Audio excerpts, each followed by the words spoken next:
views expressed on this program are those of the hosts, guests, and callers, and are not necessarily those of this station, its management, or other advertisers. You're listening to Transformation Talk Radio.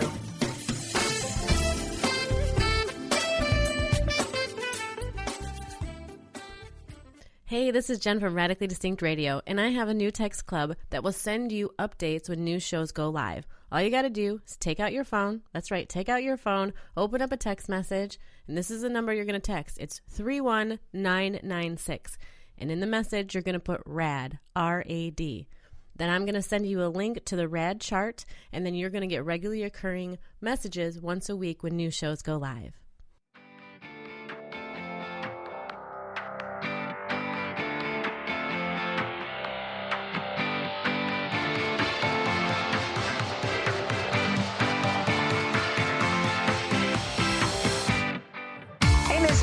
I'm Dr. Pat, Jenn Morgan and I here. What's up? Oh, it's a great day. I'm excited about today. I am too. We're talking about one of my favorite topics, performance. How to maximize your brand's power to produce results. It's kind of the missing element for a lot of people. You know, this idea of actually doing something to produce results. But you've been kind of laying that out with the radically distinct method, as well as, sharing what is so important for us to understand about being radically distinct. Say a few words before we jump into this, just for folks that may not have been listening all along here. Yeah, so I come from production. I used to produce advertising, photography, and advertising projects for big companies like Coca-Cola, U.S. Postal Service. And in a project like that, everybody is great at everybody is a photographer. Everybody is an art director. Everybody knows how to use all the programs. So you're not going to be differentiating yourself based on what you know or what you can do. You're going to differentiate yourself based on the roles that you can play. And one of the ways that was how I basically went from being a production assistant to producing, $1 million campaigns was because I was able to help the implementation process. I was able to help people find the problems that they were having that maybe they weren't realizing, and they were just working around them as, we tend to do. We tend to just think things are this is just how you have to do it. It's not true, actually. And if you just pay attention to where some of the hiccups are, there's a lot of increase in your ability to produce results that can come from that. It can be from the conversations you're having within your own head about what's possible, or it could be about the conversations you're having with people around you about what they think is possible. So the whole point of bringing the idea of the RAD method to the airways is to create a conversation around how do we produce these ideas that we have in our head, and how do we get better at doing that so that we can more quickly realize these visions and move on to new ones. Yeah. I want to ask you this question about value for a minute. I know in the previous shows we've talked about value, but also there's a conversation about performance and value. And, today we're looking at how to elevate, how to maximize a brand's power to produce the results we want. Many people work. They do 1 through 50 things, and then they turn around and wake up one day and we say, I got some results, but boy, that is not something I wanted to show up. What does it mean to maximize your brand's power? Well, your brand power is a measure of efficacy. So how effective are you at having an idea in your mind and then bringing that into reality, realizing that? You have to have an ability to clarify what you're trying to do, to get people interested in what you're trying to do, because we really can't. There aren't very many things you can do completely on your own. I mean, if you're trying to do a business, you have to have a customer. So there's that, If you're trying to, maybe get a new job or elevate your position within an organization, you have to get people that are going to give you that opportunity. So, you have to be clear about what you're trying to do, and you have to have a way to get people to listen to you. And then you have to inspire them to take an action to support you. So that's brand power. And we have individual brand power, and we have collective brand power. The RAD method, the purpose of it is to strengthen that relational aspect that you have with yourself and with other people, so that your vision more quickly comes to be. Yeah. I mean, do you run into difficulty with folks? I know you work with individuals to help them understand, first of all, what is their brand, but secondly, how the RAD method actually takes them through a process where there are very specific things that you help them with to get to the conversation about performance. And that's really the brand power part of this, right? Mm-hmm. Yeah, I believe, and what I base a lot of my teaching on, is that our understanding of ourselves and how we fit into our environment or the world around us. That's how we shape how we show up in the world, like our way of understanding ourselves in a relationship to our environment. And the purpose of the RAD method is to organize those intangible aspects of relationship building, and then to build a program around your innate ability to attract and convert people onto your side. I think we have a lot of negative ideas about marketing and sales that perpetuate themselves that are not helpful in being able to create your vision. Because if you're trying to create something that doesn't exist, then you need to sell, you need to market, you need those things. And the RAD method has 5 pillars, which we've been going through together for the last, I don't know, I guess it would be 6 or 7 months. Can I go through those pillars real quick? Yes, I would love for you to do this for folks and if you haven't heard the shows, Jenn's also going to tell you where you can, now listen, but please take us through them. Okay. So passion is the first pillar, and passion is your fuel. It's that emotional energy that you put into what you do. It's not just if you like to do something or not. It's just whether or not you have a full tank of gas when you're attempting to do something or you're running on empty. I watched this show called The Iron Fist on Netflix, and when his fist becomes all empowered, right, that's a full tank of gas. And the reason why is he's aligned with his chi. And as soon as he's no longer aligned with his chi, he's distracted, he's apathetic, he has no strength, he has no power, right? So when he's all focused and his chi is aligned, he's able to put all of his energy into a punch, to simplify it. And the RAD method is going to align your motivation to your short and long-term goals.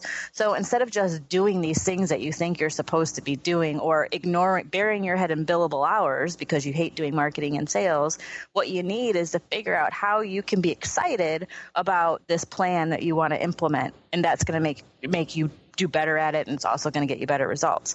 The second pillar is perception.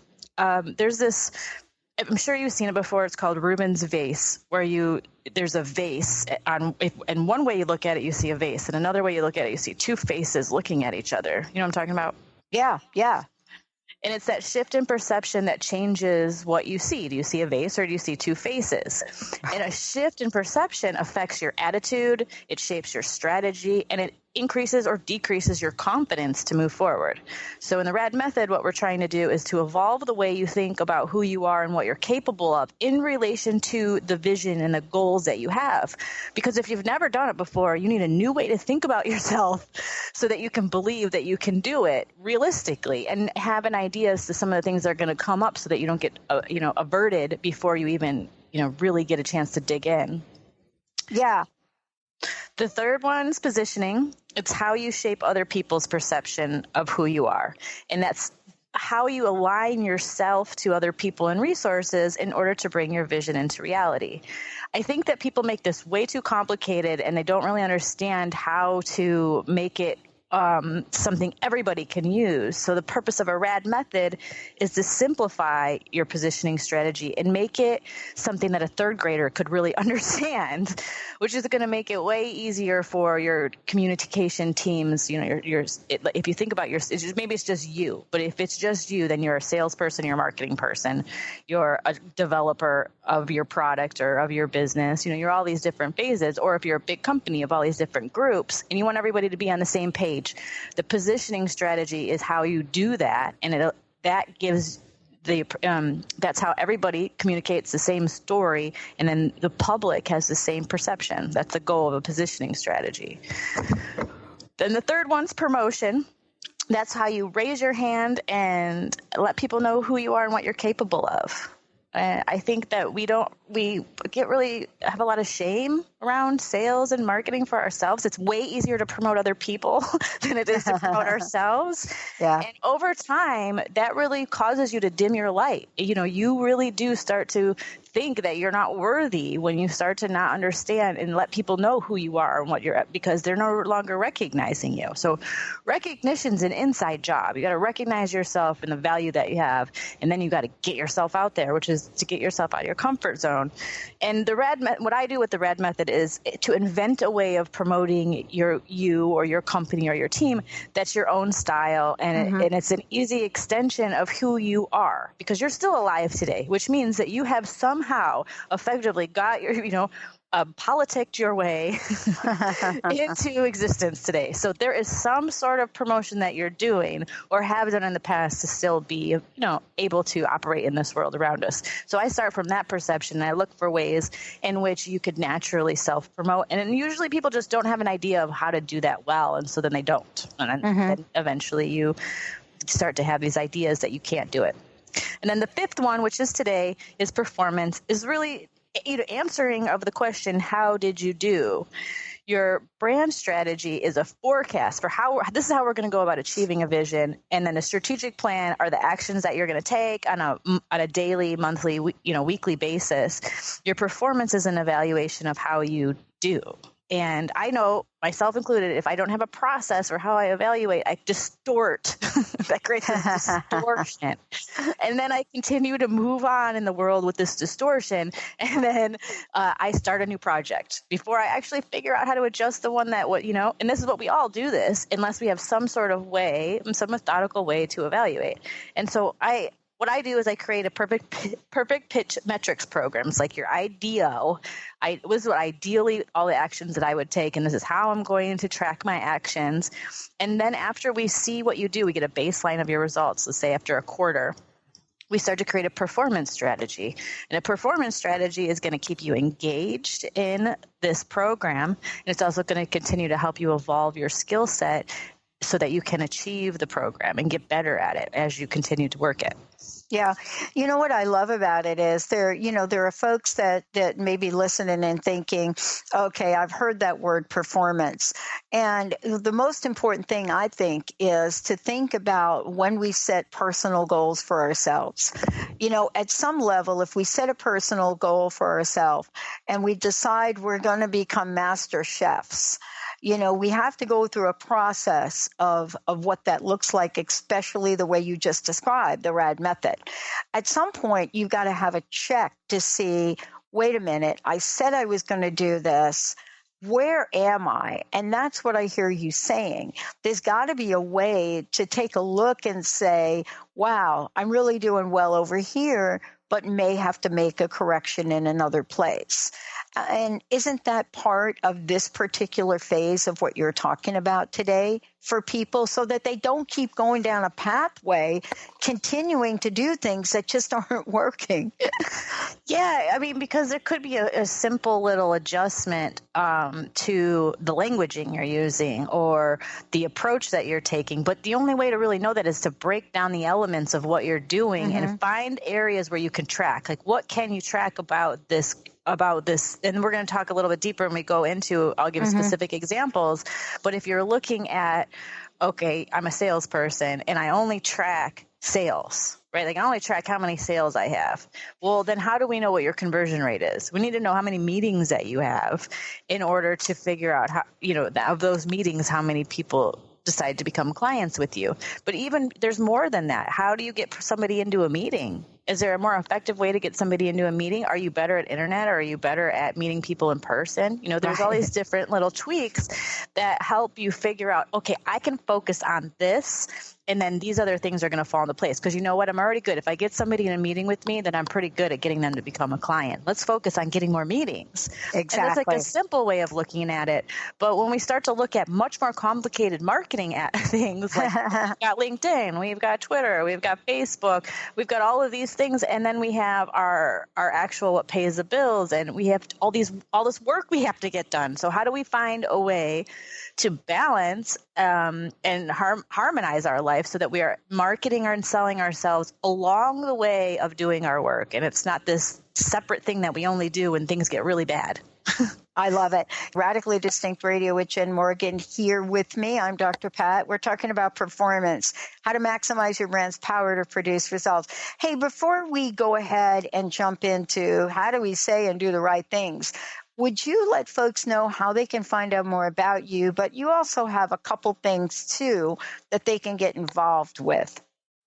Yeah, you can find more about me at my website, jennmorgan.com. That's Jenn with 2 N's, Morgan.com. I'm also on Instagram and Facebook at Radically Distinct. And let's see, I have a text club that sends out, I have a podcast version of this show, which we do weekly, which helps me a lot to be prepared for this show. And I go a little more in deep in a lot of these different aspects.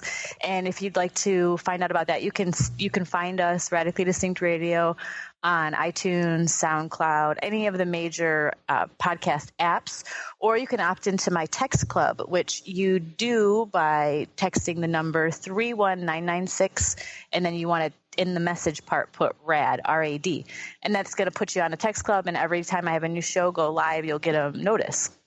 Awesome. And, for folks wondering how, wait a minute, I could use Jenn's help, just go to jennmorgan.com. We've been talking about the RAD method, and today we're talking about how to maximize your brand's power. And the end result we want is positive results. But sometimes we'll say and do things that may or may not get us there. So how do we do that? Well, the short answer is you need to be organized in your approach. And when we're talking about saying and doing the wrong things, it's usually because we didn't think it through, and then we threw it out there before we had really thought through what it meant. And so people maybe won't buy in, or maybe you completely blindsided them. In corporate, there's a lot of this that happens. People who have a great idea, when they're relatively new to the politics of the corporate arena, might throw out an idea at a meeting and nobody will buy into it, because that idea actually might be jeopardizing many other agendas that are in this, that would be going on in that meeting. So you really want to be organized in how you slowly network and get people on your side before you pitch an idea out there. You know that you can actually deliver on the idea, who is going to lose money or not gain money. There's lots of different things. So how to say and do the right thing at the right time is really going to be really understanding what you're trying to do and being organized and methodical in how you approach it. Yeah, I mean, and it's kind of like, wait a minute, having a scenario or a situation happen, right?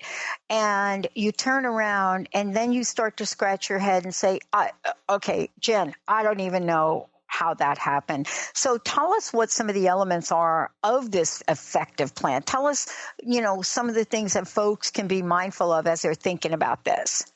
Okay, yeah. So I do a lot of planning, right? So when if I'm going to do anything, whether it's a personal goal or a professional goal, I'm going to think about it from an organized plan perspective, because then I'm going to be able to see if it's worth my time. So that's like the idea here for if you're talking about your personal life or you're talking about professional, maybe it would be more about trying to achieve specific objectives. So the first thing you start with is an objective. What is it that you're trying to do?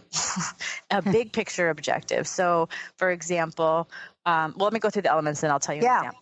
So objective, then you have some strategy, a strategy or a couple different strategies. Now, a lot of times people make their tactics, their strategies, and tactics, I would say, are more like an action. A strategy is more, it's also a slightly bigger picture, but it has more to do with the type of effect that you want to make. And then you have goals with trackable actions, which I would call more like a tactic. But I say goals with trackable actions because sometimes if you don't have that trackable action in there, then you have a bunch of goals you're trying to do and you have a bunch of steps and you don't know how many steps required. And then you don't know if you can actually achieve this goal in a certain amount of time. So that's a problem with achieving anything if your timeline won't quite match up with what you're saying it will. And then the third one, or the last one, would be a performance strategy. And a performance strategy usually is going to be a second iteration of a plan. So a lot of times I'll do a plan, and then we'll do a 3-month review or quarterly review. And that's when we'll start to look at, okay, so these are the results that you had. This is what you were good at. This is where you really fell short. So is there a way that we can come up with some sort of concept or some sort of thing that you can do that's external to the actions you've already been doing that's going to help support, where you're lagging and also increase where you're doing really well. So that's a performance strategy. So an example would be objective: raise my profile within my company by effectively marketing my skill set in the Seattle area. Mm-hmm. And a strategy might be, and I'm going to give you 2 strategies, and this is actually a plan that I recently used. So strategy might be become a brand ambassador for the company at targeted associations. Another strategy would be to come up with a client nurturing program for current clients I already have, but they might have new projects that I could get on. So then your goals might be get on a board of an association, or go to every single meeting of the association. Another goal might be take one of my clients out to lunch per month. Right. I'm going to try to figure out one of my clients, we're going to go to lunch. And then some actions, you're going to break down those goals into very specific actions. So, for example, taking a client to lunch. Well, you have to make an invitation and that client has to be able to accept that invitation. So if you were trying to get 1 a month, you might want to invite 4 to lunch. Now, depending on how busy your clients are, you might, 4 might be a lot, 4 might not be enough. So those are trackable actions. So if I invited 4 per month, then I scheduled 1, or then I was able to schedule 2. Oops, now I don't have to do another one. But now we can start to track and see how you do based on how your people are. And then the second part would be, now we're reviewing, we're going to come up with a performance strategy. And that performance strategy is going to help you better achieve, move the needle on your metrics. That's our goal with the performance strategy. And it's more likely going to be something, sometimes it's very simple, but sometimes it might be a developmental thing. Like for me with speaking, when I first started speaking 5 years ago, I paid $8,000 to go to a speaking training in Santa Cruz, got on the stage after 2 months of being in the program and didn't know my name. So my objective, which was to speak and teach people about how understanding your brand, like I had this vision that I'm doing today, right? But I couldn't do that as long as I couldn't speak in front of a group of people, which I could not do. So I had to come up with some way that I could back down the process of getting past my stage fright. How could I slowly get myself more comfortable in those environments? And so that would be like a performance strategy where we want to do this thing in our professional life, but we're completely incapable. So we're going to go over here and design a little program that's going to slowly build my confidence to do that. Yeah.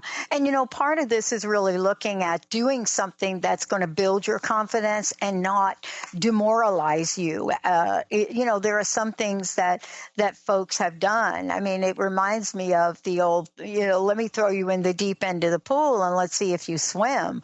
Well, honestly, if that happens, you're good to go. But if you're thrown into the deep end of the pool and for whatever reason you can't swim, that is a memory that you have for a long time. Mm-hmm. So what I hear you saying is you want to create positive interim successes for people. Yes, absolutely. And, so if you're starting out, then you're going to have a different program than somebody who, like I was just telling you, a marketing program for a client who had a 7 times return on investment out of his work with me. And the reason why we had such a quick turnaround is because I didn't try to he's very busy already. He's already really good at what he does, but his marketing game is kind of lackluster. So what he wanted to do was to start to bump up his ability to market himself to match how good he is at the work that he does. And if for someone like that, he's already obviously doing something right because he's got a bunch of clients. He's really busy, but he's not being able to make the time for it. So how do I get results out of somebody who is super, super busy and, his actual time costs a lot of money? Well, I got to look for low-hanging fruit. Really small, little tiny moves that are aligned to motivations he already has. And And I think the biggest deal for him was finding out that he could literally make one client meeting per month, and that in itself would literally bring in like a $50,000 project. Yeah. That's amazing for people to find out. Yeah, we work with this all the time because there are some people that are very busy and very successful. And if you start to talk to them about doing a radio show, hosting a radio show once a week, they immediately break out into a sweat. Yeah, and that's true. I mean, think about it. It's like, so, we've had to do some things that are really different than a lot of other places. Some people can, carve out the time to do once a month. Some folks every other week. And there's got to be that level of flexibility in the work that you do and I do. And that's what I just heard. You're going to meet people where they are and still be able to produce extraordinary results. And I don't know that people know much about that. I think they think, oh, wait a minute, I'm going to be working with someone, and just the idea of doing this work kind of puts them into a tailspin. We're going to take a short break. When we come back, here's what Jenn is going to share. The fastest way to improve your results. Yeah. Given where you are, given how busy you are, given whatever is going on, this is going to apply to you. The fastest way to improve your results. We're talking about performance. It's, and what I think, Jenn, you're talking about here is you're talking about something that can be applied throughout our lives in many, many different ways. Now, if we're looking at this, we're asking ourselves the question, okay, I love what you're talking about, but you know what? I need to get going now. And I need to get this started, and I have to make some changes because I've got to produce these results yesterday. What do you do when people show up and kind of say, I need to know the fast way? Well, the fast way to improving your results is to track your actions. I was recently at a sales meeting with a group of salespeople, and they were blindsided by their managers who came in and put all of their conversion rates from this internet. They just started a new internet program, and they had no idea they were being tracked, which, you should know as a salesperson, you're eventually going to be tracked, but they weren't expecting it. And they just, all of a sudden, everybody's stats were on this board. Wow. And everybody was upset. Okay. Wow. Everybody was upset. And so people were asking great questions, though, such as, okay, that's fine if you're going to track our results, but how can we also track our results? And, so great conversations there. And then all of a sudden, everybody left that meeting and everybody started figuring out how to track their own results. And everybody, each person started realizing over the last few months from that annoying meeting where everybody was, I have to say it was very tense meeting. They went away and naturally changed to, okay, I'm going to be tracked here. I'm going to track myself. Also, some people were really good at people who walked right in the door. Other people were really good at internet leads. Other people were really good at phone. And so they started to focus on the things that they were best at, and everybody's slowly increasing their results based on that. So the thing when you want to quickly improve something is you have to figure out what to focus on, right? Because that's what you want to expand. So you can't focus on, did I make that sale? Because as long as you focus on, I didn't make that sale, right? Then I'm in a bad mood. Oh, I made that sale. I'm in a good mood. And now depending on whether or not you made that sale, whether or not you move forward versus, okay, if I talk to X number of people, I have the likelihood of getting this number of results, right? So the fastest way to start improving is to start looking at what can I track? How do I track this? And then the next fastest way is to give yourself an assessment. And I have an assessment on my website that you can use for, it doesn't matter if we're talking about finding a new partner or you're trying to market yourself in your business. Just having the right questions will give you the right material for answering questions of what you know, right? So you can get that assessment at jennmorgan.com. That's Jenn with 2 N's, Morgan.com /MA questions. So marketing assessment questions. And that will give you a good start as to looking at what are some of the areas where I can track, maybe that I didn't have before. Where are some areas where I'm really good? Maybe I should do more of those things. Where are some areas really bad? Maybe I need a performance strategy to help increase my performance there. Yeah. Yeah, and I was sharing this story with you about my weekend on how I made one change in something I do outside of radio. Just one change. Took a risk on it, spent some money on it, and I did a change. But that's really the model we're talking about. First of all, are we willing to make an investment in ourselves? That's number one. I cannot believe how many people, Jen, have a huge vision, want results. And when you have a conversation about, are you ready to make an investment in yourself? They don't. And I just was faced this with myself. And I said, yep, you know what? I'm ready to make that investment. Mm-hmm. Made the investment, took a little risk because it was unknown to me, and went through exactly your process. Actually tried to perform and did perform with this change, and the results were just remarkable. How do we help people understand not just the power in their results, but taking all of the other pillars that you've been talking about, bringing them together to say, you know what? You are worth it. You are worth the investment. Yeah, I like to do comparisons. We'll spend what I don't know what you spend out here in the Pacific Northwest, $300,000 minimum on a house. Minimum. Oh, God. $20,000 on a car. I mean, maybe you might spend 10, maybe you might spend 30, right? $20,000 on a car. How much money do you spend? Like, I think there's an average that women spend $8,000 to $15,000 a month on their beauty, which there's nothing wrong with these things. I'm not saying there's anything wrong with it, but where do you fit? And where are your priorities if, we buy external things like our house and our cars and our clothing and our couches, and then we buy things for our children like video games. Like we have all of these things that we purchase so that people can be entertained in the moment. But what do we do to make sure that we're going where we want to go and that we're able to make decisions with our buying power as a family that reflect our values? Like, how do you do that if you don't know how to do that for yourself? And I think what happens is when we don't invest in ourselves, we perpetuate these habits from past generations that may not at all be in line with our values, but we don't know how to change them. I read this really great book by Bell Hooks a long time ago. It was about love, and I was going through a breakup at the time. And it just, I don't know, for me, when I'm going through something emotional, like having some logical way to think about something can feel really cathartic, right?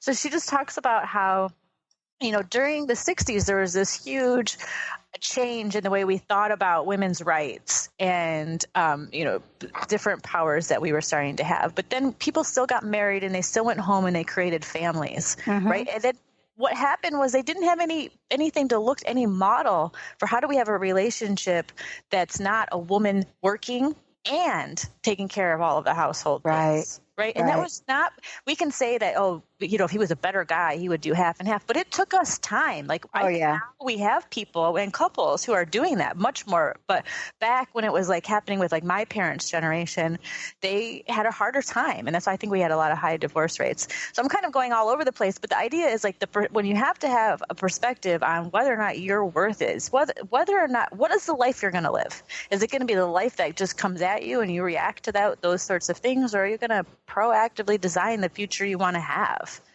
And that's what I'm about, is like thinking, okay, I want to go there. And in order to go there, I got to prioritize my time, my energy, and my resources. And how am I going to do that? I got to figure out what's most important. And that means investing time, energy, and resources into yourself and the vision you have for your life and the vision you have for your family, the vision you have for your company. Otherwise, you play a game called, what did we say it's called? Play not lose. Yeah, no, you play not to lose instead of playing to win. And you can see that. I mean, you can see that in sports, you can see that in everything you do. But one of the things I want to get back to is the point that you made earlier. You're talking about your business, your vision, your dream, and your livelihood. And I don't think that people intentionally want to flounder. I do not think we're made like that. I just think that we don't know another way. And, today what you're presenting is another way. We're going to take a short break. When we come back, how do we close this gap? How do we sit down and have these lofty goals, these incredible dreams, huge visions, and then what actual results? Well, that's what Jenn Morgan does. She helps people close the gap exceed the forecast. Listen, we're talking about performance. Let's say we have a rude awakening here. And we discover, well, year after year after year, we've got this forecast and we're just not getting the results. Do we change the forecast? Because some people will change the forecast. But let's say we don't do that. What else do we do? Okay. All right. So when we're talking about closing the gap, first of all, that means that we have some baseline metrics in place, because we can't close the gap if we don't know what the gap is, right? So we got to have that basic part where we got a plan, we get some results, and then we have some way to track.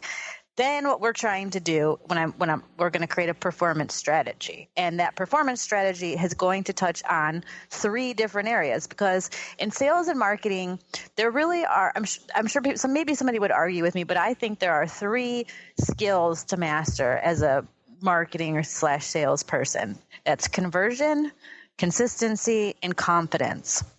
So I'll just go over those really quickly.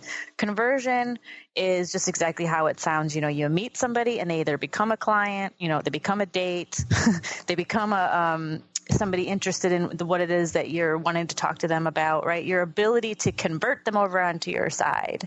That's obviously a sales thing specifically, but what about in marketing? Marketing, we want to do some activities, and do they generate interest in sales, right? So do those marketing things convert? Consistency, this is a big thing. So if we're going from being an independent on our own in business for ourselves, we're generally awful at being consistent. We're working. All of a sudden there's no work. So we go market, right? That's how an individual person tends to do it. So the biggest change in being able to raise your profile as an independent or a small business is through consistency, because consistency really only happens when you have somebody who's holding you accountable. And holding you accountable generally means there's more than one person in the business, right? So you can raise your profile really quickly as an individual by being consistent, and as a team by being consistent in more detailed ways. Mm-hmm. And then the third one is confidence. I recently had an incredibly great opportunity to meet with the executive director of a very prestigious company. And I was really nervous. Yeah. And I don't often get nervous because I mean, at least in these small, intimate conversations, I'm really comfortable with people, and I've been in very high stakes environments a lot. So it's very rare where I feel really out of my comfort zone. So I was really out of my comfort zone. Last year, I don't know, because there was a lot of things that I had to do to secure that happening. I had somebody who was making the introduction. There's a lot of very subtle things that I did to move that agenda forward. Mm-hmm. If I was not capable, if I hadn't built my confidence up enough to have that conversation, even though I was nervous, could have easily let that go away. Very, very easily. So there's all kinds of opportunities that you get with your career, with your business, with other people, that you just have to have some confidence to make a request, Yeah. And that really does make the difference between whether or not you go in a straight line towards your vision or you take some meandering path that takes you into nowhere land. So those are how I think about it. When I created my own performance strategy around speaking, at first, I think I've been developing myself in this way since I was a kid. I started out as a figure skater, and I naturally would find the limits of what I could do as a figure skater. So I once went over to my coach and said, "Hey, I think I invented a move," and it ended up just being a left side, it was assumed I was a right dominant skater, but I was just doing a move on my left side. I could do 3 different moves on my left side. And so that really just showed that I was ambidextrous and that maybe I wasn't skating on the right side, but I thought I had invented this new move. So I have this tendency to, what are the limits that somebody might have? And those limits allow me or allow us to look at, okay, Jen, you can speak confidently to people one-on-one, but then you get on stage and you forget your name. So let's go to improv class. Let's go to improv class and get comfortable making a mistake, saying the wrong name. You don't have to say the right name. And then once I was in that class, I started realizing that I talk to myself in a very, very negative way when I am on the spot. All of a sudden, I am my own worst enemy. And through that development. It took, the last 5 or 6 years, I developed programs for other people. I became a much better salesperson because I was listening so much better. So all of these things that I did over here to make myself a better speaker, to get myself to be able to speak, had a huge impact on my ability and my conversion and my confidence and overall my consistency. So that's how you close your gap. Well, it's interesting that we're talking about this because I don't think it's any different in the business world. I think that, we have to be willing to at least, what did you say? Try new things. We have to be willing to try new things. And, in your case, you showed something highly creative, right? Mm-hmm. Because the energy of what I heard you say was this. You were energetically, creatively lifted by trying something new, even though maybe it wasn't new, right? Mm-hmm. But you were energetically lifted by that. And I think that you nailed something earlier today that I'm just wrote down on my pad. And it is, we will get stale and sign up to play not to lose. We will do it and it'll become a way of life and we'll think we're winning. And yet we show results of disappointment over and over again. You work with people that don't want to show disappointments. Mm-hmm. Isn't that it? And you give them a solution. Yeah, I think that there's definitely a range of comfort level to put yourself out there. Mm-hmm. And marketing and sales is putting yourself out there. And it is the more scariest part of creating a career for yourself, for everybody. It's not even, people look at me and they just think, oh, you're so extroverted. You're so all these things. And I have tons of stories of how I was like in the back corner, not knowing my name and having sweaty palms. So, it's a muscle. They're muscles, and you build those muscles based on having something that you can see yourself doing. And you start with something you can see yourself doing. And then you start to build on as you build your confidence. And everybody starts somewhere. A plan can be very generic or it can be very, very focused. And the speed at which you grow and develop your vision to where you want to go, for me, was speaking in public.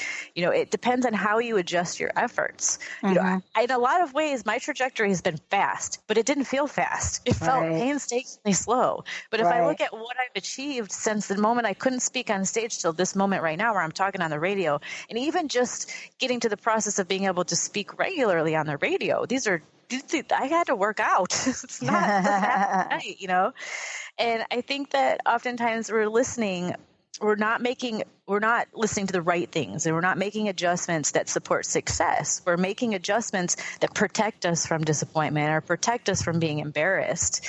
And that's where we end up playing to not lose. And loss aversion is a real thing.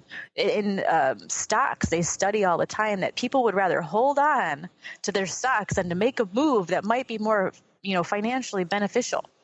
Right? Exactly. We don't want to lose something, or relationships that are not working. We don't want to lose that person to, hold us at night. So we're going to stay in a relationship that doesn't work. Yeah. Time. And it sounds ridiculous when I say it like this, but we all do it. We hold on to what we know, and we have a hard time opening up to the unknown. It's a normal thing. So the RAD method's all about playing to win, putting your best foot forward, whatever that is for you, and then working a program so that you can achieve your vision, because you have to make actions every single day that tell people who you are. Because as soon as you stop telling people who you are, they start to create their own story of who you are, or they don't notice you. I know it. Wow. What a great show, Jenn. Thank you so much. Please tell folks again, we got about a minute left, how they can find out more about you, but most importantly, how they can go ahead and download some cool things to help them. Awesome. Yeah. So if you need help creating an effective marketing program for yourself or your business, you can call me directly at 206-972-5366, or you can go to my website and fill out the contact form. Definitely go check out this marketing assessment. It's just a bunch of questions. Don't get hung up on knowing all of the right ones, but just, there's the questions to make sure that you're asking the right things to make adjustments to your program. And you can find that at jennmorgan.com. QA questions. No, awesome. I'm sorry, I told you it wrong. No, yeah. MA questions. Thank you. Assessment questions. Hi, this is Jenn Morgan from Radically Distinct Radio, and I want to hear from you. If you like this show, head on over to iTunes and rate and review it. It will really help us out to get more listeners. And if you want to talk to me on Twitter, I'm at Jenn Morgan Brand, or I'm on Instagram and Facebook at Radically Distinct.